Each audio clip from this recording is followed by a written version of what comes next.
వరుసగా సినిమాలు ఫ్లాప్ అవుతున్నా హీరోలు నిర్మాతలు మారడం లేదు. అంచనాలకు మించి బడ్జెట్ ఖర్చు చేసి సినిమా పోయిందంటే బాధ్యత ఎవరిది? ఆడియన్స్ మూవీని ఫెయిల్ చేశారా? అసలు సక్సెస్ ఫెయిల్యూర్తో ప్రేక్షకులకు సంబంధం ఉందా? 30 కోట్ల సినిమాకు 70 కోట్లు 100 కోట్లు ఎవరైనా పెడతారా? లిమిట్ బడ్జెట్తో తీసిన మూవీస్ ఎలా భారీ కలెక్షన్స్ రాబడుతున్నాయి? వాటిని చూసైనా నిర్మాతలకు బుద్ధి రావడం లేదా? హీరోలు రెమ్యునరేషన్ విషయంలో మెట్టు దిగితే నష్టపోయేదేముంది? టాలీవుడ్లో ప్రతి ఏడాది 100 సినిమాలకు పైగా విడుదలవుతున్నాయి. అయితే అందులో ఎన్ని సినిమాలు సక్సెస్ అవుతున్నాయంటే వేళ్ల మీద లెక్క పెట్టుకోవాల్సిన పరిస్థితి ఏర్పడింది. సక్సెస్ అయిన వాటిలో ఎన్ని సినిమాలు నిర్మాతలకు లాభాలు తెచ్చాయని లెక్క పెట్టుకుంటే మహా అయితే 10 సినిమాలుంటే ఎక్కువ. ఆ సినిమాలు కూడా భారీ లాభాలు తీసుకురావడం లేదు. 1-2 మాత్రమే ఊహించని లాభాలు తెచ్చిపెడుతున్నాయి. నిర్మాతలకు కాసుల వర్షం కురిపిస్తున్నాయి. కలెక్షన్స్లో బాక్సాఫీస్ను షేక్ చేస్తున్నాయి. ఇండస్ట్రీకి కొత్తగా వచ్చిన ప్రొడ్యూసర్లకు బడ్జెట్పై ఏమాత్రం పట్టుండడం లేదు. బడా హీరో డేట్స్ ఇచ్చాడంటే అదే 10,000 ఫీల్ అవుతున్నారు. ఆ హీరో ఎంత చెబితే అంత రెమ్యునరేషన్ ఇస్తున్నారు. దర్శకుడు చెప్పిన కథ గురించి కొంచెం కూడా ఆలోచించడం లేదు. సినిమాలో స్టోరీ ఉందా, స్క్రీన్ ప్లే ఏంటి అన్న దాన్ని ఒక్కరూ పట్టించుకోవడం లేదు. ఎంతసేపు హీరోకు డబ్బా కొట్టే స్టోరీ ఉంటే చాలు సినిమాను సెట్స్ పైకి తీసుకెళ్తున్నారు దర్శకుడు, నిర్మాతలు. గుడ్డెద్దు చేల్లో పడ్డట్లు టాప్ హీరో డేట్స్ ఇచ్చాడు కాబట్టి సినిమాను లాగించేద్దాంలే అనే ఫీలింగ్లో పడిపోతున్నారు. సినిమాలో ఏ సీన్కు ఎంత ఖర్చు చేయాలి, అసలు హీరో మార్కెట్ ఎంత, ఆ హీరోకు అంత బడ్జెట్ పెట్టొచ్చా, పాన్ ఇండియా లెవెల్లో ఆడే సినిమా కథ స్క్రీన్ ప్లేలో దమ్ముందా అని ఒక్కరు కూడా ఆలోచించడం లేదు. ఒకవేళ భారీ బడ్జెట్ పెట్టారని అనుకున్నా ఆ హీరో రేంజ్ అన్నది పరిగణలోకి తీసుకోవడం లేదు. పైగా బిల్డప్ ఇచ్చుకోవడానికి గ్రాఫిక్స్ ఇంత ఖర్చు పెట్టాం, విదేశాల్లో షూటింగ్ చేశాం, ఆ హీరోకు అంత రెమ్యునరేషన్ ఇచ్చామంటూ డబ్బాలు కొట్టుకుంటున్నారు. 20 కోట్లతో తీయాల్సిన సినిమాకు 50 కోట్లు పెడుతున్నారు. అనవసర ఖర్చు పెట్టి ఇండస్ట్రీలో ఆడియన్స్ ముందు అభాస్పాలవుతున్నారు. సినిమా ఫ్లాప్ అయ్యాక అయ్యయ్యో అంటూ నెత్తి నోరు బాదుకుంటున్నారు. మీడియా ముందుకు ఏడుపులు పెడబొబ్బులు పెట్టుకుంటున్నారు. జరగాల్సిన నష్టం జరిగిపోయాక ఏడిస్తే ఏం లాభం? మూవీ పోయాక ఏడ్చే బదులు బడ్జెట్ విషయంలో జాగ్రత్తలు తీసుకుంటే ఆ బాధలు రావు కదా. నష్టాలు మూటగట్టుకోవాల్సిన అవసరం ఉండదు.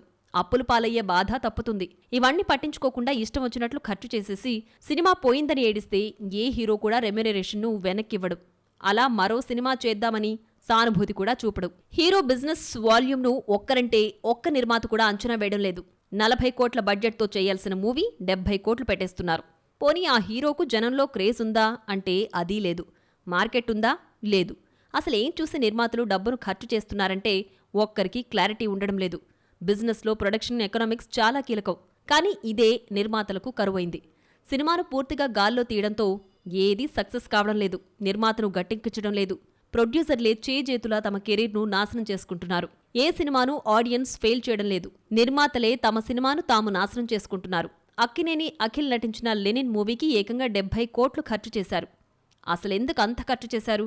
అఖిల్ మార్కెట్ ఎంత? గతంలో వచ్చిన సినిమాలు ఎన్ని సక్సెస్ అయ్యాయి? ఆ సినిమాలు సాధించిన కలెక్షన్స్ ఎంత? ఇవన్నీ పరిగణలోకి తీసుకోరా? దర్శకుడు ఏం చెబితే దానికి డూడు బసవనల్లా ఊకొట్టడమేనా? కొంచెమైనా బుద్ధుండక్కర్లేదా? ప్రొడ్యూసర్లు ఏవైనా చిన్నపిల్లలా బడ్జెట్ పాఠాలు చెప్పడానికి? ఇక్కడే తప్పులో కాలేస్తున్నారు. మూవీ ఫెయిల్యూర్కి కారణమవుతున్నారు. అఖిల్ నటించిన లెనిన్ మూవీని బడ్జెట్ కొంపముంచింది. ఇందులోనూ అఖిల్కు భారీగా రెమ్యునరేషన్ ఇవ్వడం నిర్మాతలు చేసిన అతిపెద్ద తప్పు. అఖిల్ మార్కెట్ వాల్యూమ్ గురించి ఆలోచించకపోతే ఎలా? దీనికి తోడు తీసిన సీన్లనే మళ్లీ తీయడమేంటి? సినిమాను వాయిదాల మీద వాయిదాలు వేయడం వల్ల బడ్జెట్ అమాంతంగా పెరిగింది. ఇదే మూవీని 30 కోట్లతో కంప్లీట్ చేసుంటే నిర్మాతలకు లాభాలొచ్చేవి. కానీ అలా జరగలేదు. బ్రేక్ ఈవెన్ దాటేశామని ప్రొడ్యూసర్లు ఇంకా బజాయిస్తున్నా ఇండస్ట్రీ వర్గాలే చెబుతున్నాయి అంత సీన్ లేదని. లెనిన్ మూవీకి ఆశించిన స్థాయిలో డబ్బే రాలేదు. కానీ వచ్చినట్లు బిల్డప్ ఇచ్చుకుంటున్నారు. అఖిల్ మూవీ ఏంటి 70 కోట్ల బడ్జెట్ను రికవరీ చేయడమేంటని టాలీవుడే నమ్మడం లేదు. లెనిన్కు 30 కోట్ల లోపు కంప్లీట్ చేసుంటే 20-30 కోట్లు లాభాలొచ్చుండేవి. కానీ అలా జరగలేదు. పెట్టిన బడ్జెట్ వస్తే చాలని లోపల నిర్మాతలు మదన పడుతున్నట్టు టాక్ వినిపిస్తోంది. అసలు అక్కినేని ఫ్యామిలీలోనే ఎవ్వరికీ పెద్దగా మార్కెట్ లేదు. నాగార్జునతో 70 కోట్లు పెట్టి తీసినా బడ్జెట్ రికవరీ కావడం అసాధ్యం. ఎందుకంటే అంత సీన్ లేదని ఆడియన్స్ కూడా తెలుసు. మన హీరోల మార్కెట్ వాల్యూమ్ తెలిసి నిర్మాతలు చేతులు కాల్చుకుంటున్నారు. Back to storyboard. టాలీవుడ్లో ప్రొడ్యూసర్స్ హీరోలు ఏం చెప్తే దాన్నే ఫాలో అవుతున్నారు. సొంతంగా ఆలోచించడం మానేశారు. అది నిర్మాతల పాలిట శాపంగా మారుతోంది. ఖర్చు తగ్గించుకోవాల్సిన ప్రొడ్యూసర్స్ క్యాషియర్ల పాత్రకే పరిమితమవుతున్నారు. 30 కోట్ల సినిమాకు 100 కోట్లు పెట్టేసి నిండా మునిగిపోతున్నారు. హీరోలు కూడా ఇండస్ట్రీ గురించి ఆలోచించడం లేదు.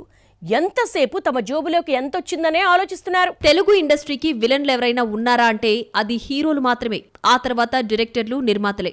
ఇండస్ట్రీని 10 కాలాల పాటు పచ్చగా ఉంచుదామని ఆలోచించడం లేదు. టాలీవుడ్ హీరోలు మరీ దారుణంగా ప్రవర్తిస్తున్నారు. ఇండస్ట్రీ గురించి, తమ భవిష్యత్తు గురించి పట్టించుకోవడం లేదు. ప్రతి సినిమాను స్వార్థంతోనే ఒప్పుకుంటున్నారు. ఈ సినిమా చేస్తే తమకెన్ని కోట్లొస్తాయని లెక్కలేసుకుంటున్నారు. అంతేకాని రెమ్యునరేషన్ని తగ్గించుకుందాం, నిర్మాతకు బడ్జెట్ తగ్గిద్దామనే బుర్ర ఒక్కరికీ లేదు. మన అకౌంట్లోకి ఎన్ని కోట్లు పడ్డాయనే ధ్యాసే ఉంటోంది. ఇండస్ట్రీలో ఏ హీరోకైనా ఒక మార్కెట్ వాల్యూ ఉంటుంది. ఆ మార్కెట్ వాల్యూకి అనుగుణంగా బడ్జెట్ను ఖర్చు చేయాల్సుంటుంది. అయితే దీనిపై నిర్మాతలకు అవగాహన ఉండడం లేదు. ఇంకా చెప్పాలంటే హీరోల మాయలో పడిపోయారు. టాప్ స్టార్లు ఏం చెబితే అది నమ్మేస్తున్నారు. ముందు వెనక ఆలోచించకుండా కోట్లు కుమ్మరిస్తున్నారు. సినిమా కాస్త బొక్కబోర్లా పడ్డాక లబోదిబోమంటున్నారు. అసలు డైరెక్టర్ చెప్పిన కథేంటి, స్క్రీన్ ప్లే ఎలా ఉంది, తాము తీస్తున్న సినిమాను ఆడియన్స్ ఆదరిస్తారా, అసలు లోపం ఎక్కడుందో తెలుసుకునే ప్రయత్నం చేయడం లేదు. లోకల్ స్టోరీని పాన్ ఇండియాకు అంటగడుతున్నారు. రీజనల్ స్టోరీలకే పాన్ ఇండియా ముసుగు తొడుగుతున్నారు. ఉదాహరణకు రామ్ చరణ్ నటించిన పెద్ది సినిమా. ఆ స్టోరీ మొత్తం ఉత్తరాంధ్రలో ఓ ప్రాంతానికి చెందినది. కానీ దానికి పాన్ ఇండియా కలరింగ్ ఇచ్చారు. 30-40 కోట్లతో తీయాల్సిన సినిమాకు ఏకంగా 150 కోట్లు పెట్టేశారు.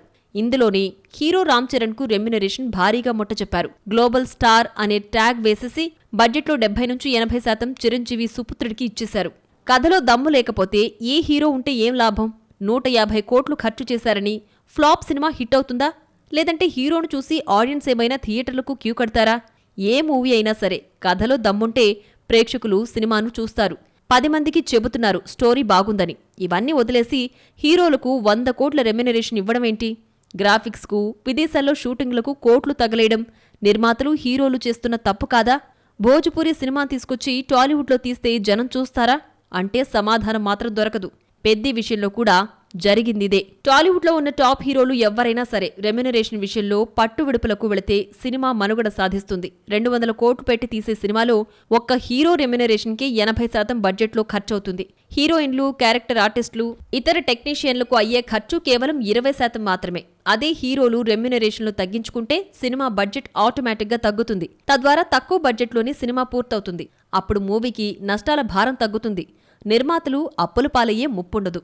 హీరోలు, నిర్మాతలు పాలు నీళ్లులా కలిసిపోవాలి. కానీ టాలీవుడ్లో మాత్రం సినిమా పూర్తయ్యే వరకు ఉప్పు పప్పులా ఉంటారు. రిజల్ట్ ఏమాత్రం తేడా కొట్టినా సరే ఉప్పు నిప్పులా మారిపోవలసిన పరిస్థితులు ఏర్పడుతున్నాయి. హీరోలు, నిర్మాతలు పైకి ఇవన్నీ చూపెట్టకపోయినా ఫ్లాప్ అయిన కాంబినేషన్ మళ్లీ రిపీట్ కావడం లేదు. హీరోలు, నిర్మాతలను పట్టించుకోవడం లేదు. ప్రొడ్యూసర్లు సైతం అంటి ముట్టనట్లు వ్యవహరిస్తున్నారు. ఆ హీరోతో మూవీ ఎందుకులే, మరో వ్యక్తితో తీసుకుందామనే ఆలోచనలో పడిపోతున్నారు. ఇన్ని కోట్ల బడ్జెట్ పెట్టుకుందాం, సినిమా సక్సెస్ అయితే లాభాల్లో వాటాలు తీసుకుందామని మాట్లాడుకుంటే సరిపోతుంది. అటు హీరో, ఇటు నిర్మాతలకు ఇబ్బందులుండవు. ఇలాంటి ప్రపోజల్స్ టాలీవుడ్ హీరోలకు నచ్చవు. ఎంతసేపు డబ్బు పిచ్చి తప్ప సినిమా స్టోరీ గురించి అస్సలు పట్టించుకోరు. హీరోలు, నిర్మాతలు సేఫ్గా ఆడ్డం మర్చిపోతున్నారు. ఒకే ఒక్క సినిమాతోనే రాత్రికి రాత్రి స్టార్ అయిపోవాలని హీరోలు, బడా ప్రొడ్యూసర్లు కావాలని, కోట్లు సంపాదించాలని ప్రొడ్యూసర్లు పగటి కలలు కంటున్నారు. అసలు వాస్తవాలు తెలుసుకున్న నిర్మాతలు మాత్రం ఆచితూచి అడుగులేస్తున్నారు. తక్కువ బడ్జెట్తోనే సినిమా తీసి లాభాలు గడిస్తున్నారు. సినిమా ఫెయిల్యూర్ బడ్జెట్లోనే ఉందా? మూవీ బడ్జెట్ను కంట్రోల్ చేస్తే నిర్మాతలు సేఫేనా? హీరోలు రెమ్యునరేషన్లు సినిమాను ముంచేస్తున్నాయా? కలర్ఫుల్ స్క్రీన్ వెనుక బ్లాక్ అండ్ వైట్ స్టోరీలుంటాయా? ఇండస్ట్రీలో గెలుపును మాత్రమే చూస్తారా? పరాజయాలొస్తే ఎవరూ పట్టించుకోరా? ఏ రంగంలో అయినా సక్సెస్ మాట్లాడుతుంది. అది సినిమా ఇండస్ట్రీ అయినా, వ్యాపారంలో అయినా సరే. ఒక్కసారి ఓటమి పలకరించినా, ఫెయిల్యూర్లో ఉన్నా సొంతం అనుకున్న వాళ్లు కూడా మనల్ని పట్టించుకోరు. ఇది సినిమా రంగంలో మరీ దారుణంగా ఉంటుంది. రంగురంగుల స్క్రీన్ చూసి అందరూ మురిసిపోతున్నారు. కానీ కలర్ఫుల్ స్క్రీన్ వెనుక బ్లాక్ అండ్ వైట్ చీకట్లుంటాయి. అవెవ్వరికీ కనిపించవు. ఇండస్ట్రీలో సినిమా సక్సెస్ ను మాత్రమే చూస్తారు. ఒక్కసారి ఫెయిల్యూర్ పలకరించిందంటే చాలు, పనికిరాని వాళ్ల కింద లెక్క కట్టేస్తారు. భారీ బడ్జెట్తో సినిమాలు తీసే నిర్మాతలు హీరోల రెమ్యునరేషన్ విషయంలో నిర్లక్ష్యంగా వ్యవహరిస్తున్నారు. గతంలో నిర్మాతలు పకడ్బందీగా సినిమాను ప్లాన్ చేసుకునేవారు. ఎన్ని రోజులు షూటింగ్ చెయ్యాలి, విదేశాల్లో ఎన్ని రోజులు, పాటలు ఎన్ని స్కెడ్యూల్స్లో కంప్లీట్ చేయాలి, ఇండోర్, అవుట్డోర్ స్కెడ్యూల్స్పై పూర్తిగా అవగాహనుండేది. అయితే ఎప్పుడైతే ఇండస్ట్రీ హీరోల చేతుల్లోకి వెళ్లిపోయిందో అప్పుడే సినిమా పతనం మొదలైంది. టాప్ హీరోలు ఇష్టం వచ్చినట్లు రెమ్యునరేషన్లు తీసుకుని సినిమాల అటర్ ఫ్లాప్లకు కారణమవుతున్నారు. నిర్మాతలను హుస్సేన్ సాగర్లో దూకేలా కొందరు, అడ్రస్ లేకుండా పోయేలా ఇంకొందరు చేస్తున్నారు. నిర్మాతలకు బడ్జెట్ మీద కంట్రోల్ లేకపోవడంతోనే సినిమా ఫెయిల్యూర్కు ప్రధాన కారణమవుతోంది. సమంత నటించిన మా ఇంటి బంగారం మూవీకి జస్ట్ 20 కోట్లు మాత్రమే ఖర్చు చేశారు. సీన్ కట్ చేస్తే 100 కోట్ల కలెక్షన్స్ సాధించింది. అంటే ఇక్కడ నిర్మాతలు బడ్జెట్ విషయంలో లిమిట్స్ దాటలేదు. దీంతో మా ఇంటి బంగారం బాక్సాఫీస్ వద్ద కలెక్షన్ల దుమ్ము దులిపింది. ఇదే ఫార్ములాను మిగిలిన నిర్మాతలు ఫాలో అయిపోతే అప్పులు చేయాల్సిన అవసరం ఉండదు, నష్టపోయామంటూ ఏడ్చే పని ఉండదు. ఏ నిర్మాత అయినా సరే తాము తీసే కథకు ఫలానా హీరో సెట్ అవుతాడా? అయితే సదరు హీరోకు రెమ్యునరేషన్ విషయంలో కండిషన్లు పెట్టాల్సిందే. అలా అయితేనే నిర్మాతలు సేఫ్లో ఉంటారు, లేకపోతే తెరమరుగవుతారు. బాలకృష్ణ నటించిన అఖండ 2 మూవీకి 150 కోట్లు ఖర్చు చేయాల్సిన అవసరం ఏముంది? అసలు బాలకృష్ణకు అంత వాల్యూమ్ ఉందా?